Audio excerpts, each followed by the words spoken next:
Bom dia, boa tarde, boa noite. Meu nome é Sara Maria, eu sou do Centro Espírita Luz e Caridade, Allan Kardec. Vamos hoje estudar do Livro dos Médiuns, na segunda parte, capítulo 3, das manifestações inteligentes, itens 65 a 71. Como nós já falamos em outros estudos, né, as mesas girantes, nos meados do século XIX, serviam assim como uma maneira dos franceses e dos europeus, de um modo geral, se distraírem. Mas aí começou a se pensar, afinal de contas, como é que isso podia acontecer? Quem era que respondia as perguntas, né? Começaram a surgir uma série de indagações com relação às respostas que as mesas, entre aspas, né, iam dando. Né? E aquelas pessoas mais sérias, mais inteligentes, começaram a pensar, né? Como é que elas respondem de forma inteligente? Porque todo efeito inteligente ele teve uma causa inteligente. Né? Então, uma manifestação inteligente é um ato que exprime uma intenção, responde ao pensamento. Por exemplo, se eu pergunto assim, será que o Joãozinho vai casar com a Mariazinha? E a resposta sim ou não é uma resposta inteligente a um questionamento específico que eu tenha feito. Como é que pode uma mesa, que é um ser, né, bruto, está respondendo uma coisa assim? Não é? Aí Kardec dá um exemplo muito interessante da ventoinha, né? Então, ele diz que a ventoinha, ela se move, né, ao sabor do vento, para frente, para trás, para o lado, conforme o vento for dando em cima dela. Então, não é um ato inteligente, não é? É uma impulsão mecânica. Mas se os movimentos fossem intencionais, por exemplo, virando para onde se ordenasse, teríamos que admitir que a ventoinha, mesmo não sendo inteligente, mas ela estava obedecendo a uma inteligência, não é isso? Vamos supor que alguém estivesse perto dela e dizendo assim, agora você vai virar para a direita, para a esquerda, para o lado, para frente. Ela estava obedecendo a uma ideia, a uma ordem inteligente. Né? Então, é a mesma coisa que aconteceu com a mesa. As pessoas começaram a se perguntar, né? Como é que pode a mesa responder? Quem é que está por trás disso? Aí pensaram, imaginaram mesmo, é um ser inteligente. Mas quem é esse ser inteligente? As pessoas começavam a se perguntar, né? Porque a mesa também, ela se erguia assim, por exemplo, se alguém dissesse assim, mexa nesse pé aqui, ou então naquele outro, ou vire de cabeça para baixo, ou suba. Como ela obedecer?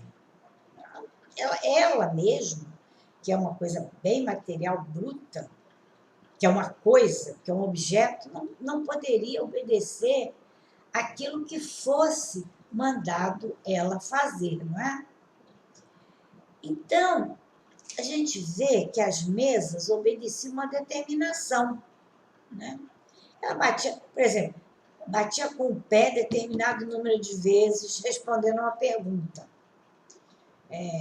Você gosta de mim? Por exemplo, eu gosto.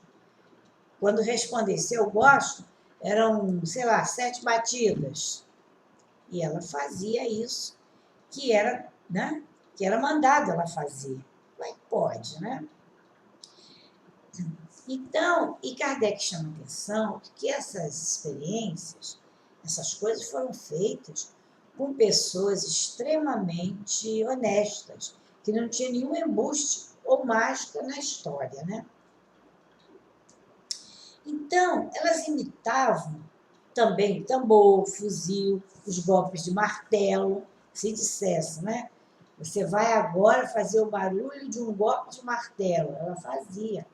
Mas pode. Poderia ser, né? Então, essas observações eram um vasto campo a ser explorado, que foi o que Kardec fez, né? Então, raciocinou-se se nisso não havia uma inteligência oculta. Mas inteligência de quem? No início, ninguém pensou que era um espírito, que era um ser desencarnado. Não. Depois, se passou a pedir à mesa que respondesse por pancadas. E depois, que compusesse palavras e frases indicando as letras do alfabeto. Por exemplo, você perguntava alguma coisa, ela ia responder, vamos dizer assim, eu quero. Então, aí ia ver, por exemplo, a letra A era uma batida, a B, 2 batidas, 3, entendeu? Então, A, B, C, D, E seriam 5 batidas. Então, elas faziam isso. E ia formando as frases. Só que isso é uma coisa lenta demais. Vocês imaginem que lentidão, né? Para elas responderem qualquer frase, né? E esses fatos se repetiram por milhares de pessoas, Kardec afirma, né? Em vários países, principalmente da Europa e dos Estados Unidos. E ninguém mais tinha dúvida que essas manifestações eram de natureza inteligente, porque não teria lógica uma mesa responder uma pergunta inteligente. Não é? Então, o pessoal começou a achar que essa inteligência que fazia as mesas girarem era do médium, ou seja, né, daquele que interrogava, daqueles que estavam assistindo. Mas aí eles começaram, como é que pode? A resposta que a mesa deu não bate, não é do pensamento daquele médium, daquela pessoa que está assistindo, ela pensa de modo diferente, né? Como explicar essas inteligências que podiam refletir-se na mesa, né? se expressavam, né? Então, deduziu-se que eram através do pensamento do médium, daquelas pessoas que estavam ali perguntando, que estavam participando, né? E isso é uma coisa inadmissível. Como é que a gente vai imaginar que uma mesa fosse captar o pensamento né, daquelas pessoas que estavam ali assistindo às reuniões, participando das reuniões? Não teria lógica, né? Então, eles deduziram, bom, existiam respostas diferentes das respostas das ideias do médium. Né? Outras respostas eram fora da capacidade intelectual do médium. E outra coisa, tinham respostas que eram dadas em línguas que o médium não conhecia, como é o caso do Chico Xavier, como é o caso do Divaldo, né? Que eles dão comunicações com línguas que eles não conhecem, não é?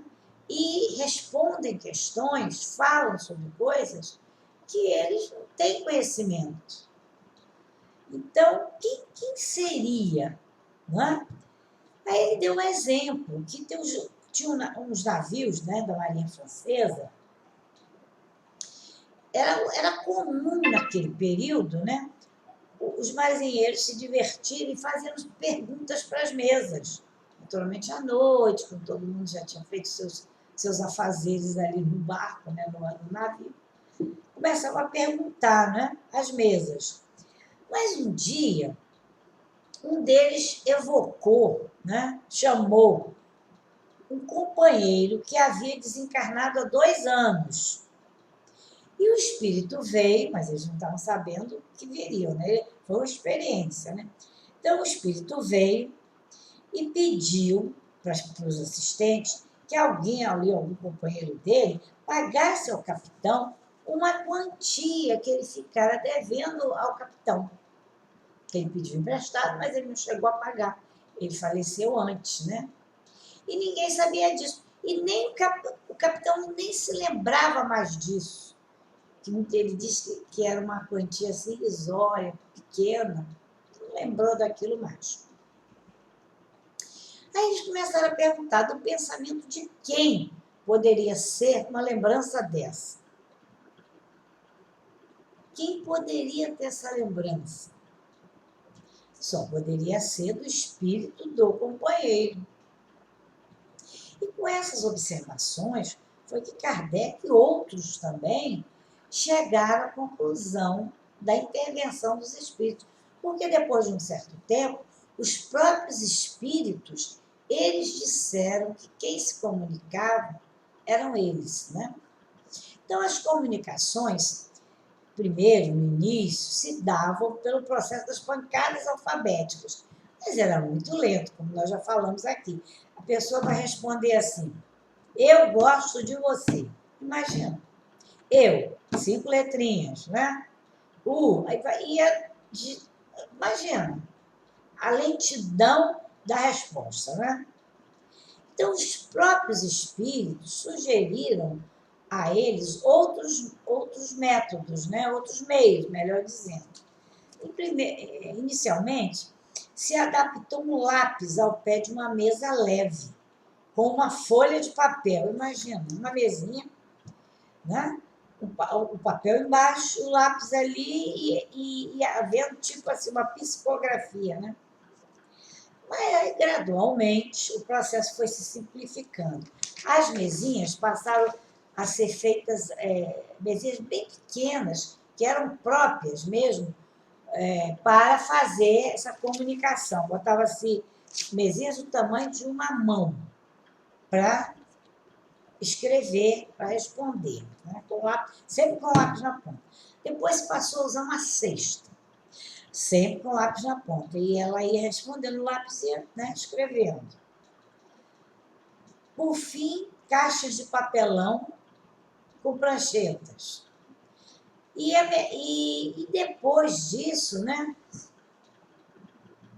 se concluiu que bastava o lápis, o papel e o médium psicografando. Mas, como toda ciência, né, se faz um monte de experiências, né, até se descobrir o melhor jeito. Então, a mão do médium, esse simplesmente passou a escrever, né, o que lhe ditava o espírito. E ele faz isso o máximo possível, né, sem o concurso da sua vontade nem do seu pensamento, de um modo geral, né? Claro que se for um médium fraudulento, né, ele vai escrever coisas dele e dizer que foi o espírito que psicografou aquilo, né, como a gente vê agora nas redes sociais, né? Vem uma psicografia dizendo, por exemplo, que foi do Zé de Menezes. Outra que foi, sei lá, Joana de Ângeles. E não foi. Óbvio que não. Quando a gente vai ler aquela psicografia, a gente percebe que não pode ter sido aquele espírito, que a gente já conhece, né? O jeito deles escreverem. Então, é fake news, né? Vamos dizer assim.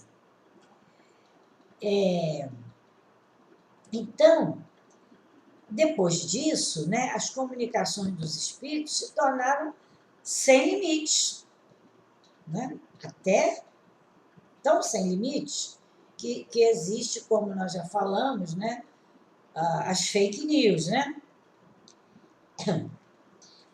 Mas o principal disso tudo é que eles na época, né, podia ter sido a gente, por que não, né? Que se concluiu, se teve certeza de que se podia comunicar com o espírito, ou seja, com o desencarnado, aquele que já passou para o plano espiritual. Então, tem várias manifestações mediúnicas, vários tipos de de manifestações mediúnicas. Essa da psicografia é uma delas, né? Que o Chico Xavier se utilizou muito, né? O Divaldo também, menos, mas também ele se utiliza, né, da psicografia. Então, é como nós já falamos no outro estudo, né? Existem aquelas manifestações físicas, são ruídos, batidas, e são as manifestações inteligentes. Quer dizer, a pessoa, o espírito, vai elaborar pensamentos, porque ele é um espírito, ele é um ser inteligente igual a nós. E muitas vezes até mais superiores a nós, né?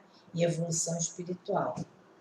Então, ele elabora o pensamento e ele envia para o médium. E o médium vai ouvir aquilo, propriamente não ouve, né? É uma sensação assim que a gente sabe que está recebendo aquela mensagem, que não é uma coisa que a gente possa pensar, geralmente são pensamentos que você não estava nem pensando naquele momento, ou que a gente normalmente não pensa e vem à cabeça. E a pessoa vai e psicografa. Mas o que é importante também a gente ver como essas técnicas foram se elaborando, né? Foram se aperfeiçoando. Porque o principal os espíritos fizeram nas mesas girantes, mostrando, com a circulação das mesas, que os espíritos existiam e que podiam se comunicar. Que os espíritos já existiam, até mesmo naquele tempo já se sabia, claro que sim. Mas que podiam se comunicar, que se comunicam, aí já era mais difícil, até porque as igrejas tradicionais não aceitam, né? Elas não aceitam. Se comunica assim, um espírito infinitamente superior, como acontece com Maria Santíssima, que veio, se comunicou com aquelas crianças, enfim. Ou então um espírito muito ruim, que se chama, né, de coisa ruim. Entendeu? Mas que, na realidade, qualquer espírito pode se comunicar com um encarnado, que também é espírito, né? Só que ele está encarnado. Agora, nem toda, a gente já disse isso em outros estudos, que nem todos os espíritos, todas as pessoas, são médiuns. Porque médium, no sentido lato, quer dizer, no sentido extenso da palavra, todos nós somos. Quando a gente tem uma intuição, é um tipo de mediunidade. Um pressentimento, é um tipo de mediunidade, não deixa de ser. Mas um médium ostensivo, que realmente recebe dos espíritos, assim, sistematicamente, uma ideia, um grupo de ideias, né, que ele possa escrever aquilo, ou ele possa falar, como no caso do Divaldo Franco, ele é muito psicofônico, né? Ele fala, por exemplo, né, às vezes no final de seminários e tudo, quando ele participa, ele dá as comunicações de espíritos para aquele momento, mas ele fala, né? Ele não é tanto escrever psicografia, mas nos livros, né? E Chico era muito mesmo da psicografia. Claro, ele também era psicofônico, mas muito em escala pequena. Ele era mais, como se diz, psicografia, né? Ele sempre psicografou muito. Então, é um assunto interessantíssimo, mas que a gente entendendo o que Kardec deixou no Livro dos Espíritos, nós vamos compreender como isso acontece. Então, a gente perde o medo, passa a querer até trabalhar na mediunidade, se a pessoa tiver mediunidade, Então, conhecendo a doutrina espírita, as coisas, a maneira da gente enxergar determinadas coisas, ela se modifica, né? Porque leva a gente a lembrar que existe a reencarnação, por exemplo, ou seja, a pluralidade das existências, que há essa comunicação entre os espíritos, não é? Então, sendo assim, é muito importante que nós leiamos, né, que estudemos os livros básicos da codificação. Que a paz do Senhor continue reinando no ambiente que cada um esteja no momento em que estiver assistindo esse vídeo.